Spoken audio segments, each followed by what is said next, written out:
Yahweh. He's the great I am.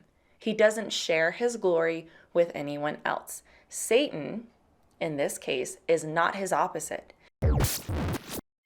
Hello, I'm 𝗧𝗧𝗫𝗓𝗏 here for 𝗧𝗏𝗓𝗏𝗏𝗧𝗏𝗏𝗏𝗏𝗏𝗏. Can Satan read our minds? Can he know our thoughts? Because when I was a New Ager, I had a lot of misconceptions about Satan and evil in general. I remember believing that Satan was the exact polar opposite to God, meaning that what God could do, Satan could also do, except the evil version of it. If that's how I saw Satan as a New Ager, it puts a lot of light on how I also understood God. And that limited God while kind of elevating Satan. How I got into good graces with God was the more good I was, it meant I tipped the karmic scales in my favor. As long as I was doing more good than bad, I was good to go. So in many ways, I sort of looked at Satan as just as powerful as God. Some people in the New Age have a very similar belief about good and evil and how that fits into God and the devil, the ultimate good and ultimate evil battling it out. It's an even playing field.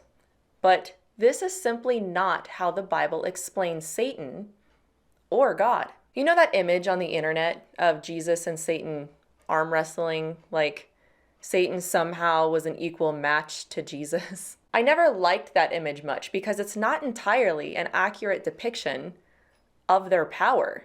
I did a previous video about the attributes of God, and two attributes that are God's and God's alone, among many others, is omnipresence and omniscience. This means that he's the perfect definition and standard of what it means to be present everywhere and all-knowing. There's nowhere that he's not, and there's nothing he doesn't know. This varies greatly with who Satan is. God created Satan, and this automatically limits Satan. In John 1:3, it says, "All things were made through him, and without him was not anything made that was made." And this includes physical beings and matter and spiritual beings as well. The only person who has no beginning or ending and is self-existent is God, and God could never create an equal being to himself. There cannot be two infinite beings or two absolutely perfect beings, because in order to tell them apart, they would have to differ. But if they differed, one would lack a perfection the other had.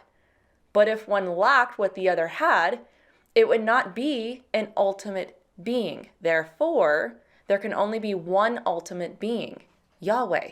He's the great I am.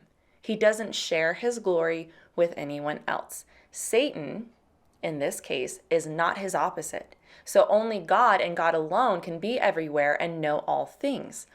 All that being said, though Satan cannot read minds or know thoughts, he does have demonic entities that are against us and hate us. They can't read minds or know thoughts either, but there definitely seems to be a spiritual element to our minds, to spiritual realms, depending on what we open ourselves up to. I say that as someone who used to be involved in the New Age, or what I call trendy spirituality. It's what's spiritually popular and trendy at the time, but not new. So in other words, it would take omniscience for Satan and his minions to read our minds. Since that attribute belongs to God and God alone, they do not possess the ability to do this. However, this does not mean that Satan just doesn't have any power at all. Ephesians 2 says that Satan is the ruler of the kingdom of the air, the spirit who is now at work in those who are disobedient. Also, spiritual warfare is talked about in the Bible for a reason, and we need to stay alert to the devil's schemes. This is why Paul says in Ephesians 6 to put on the armor of God, to fight against the spiritual principalities and powers of darkness. We don't see the armor, but there's power in prayer and how we conduct ourselves spiritually. He's been studying humanity for thousands of years and isn't ignorant to human weakness. There are definitely ways that Satan can influence us. However, Satan's power has its limits, and reading our minds seems to be beyond his ability. If you're interested in learning more about this topic and my ministry, you can visit my YouTube channel. And for exclusive videos that I've done that you can't find on my channel or anywhere else, you can visit crossexamined.org.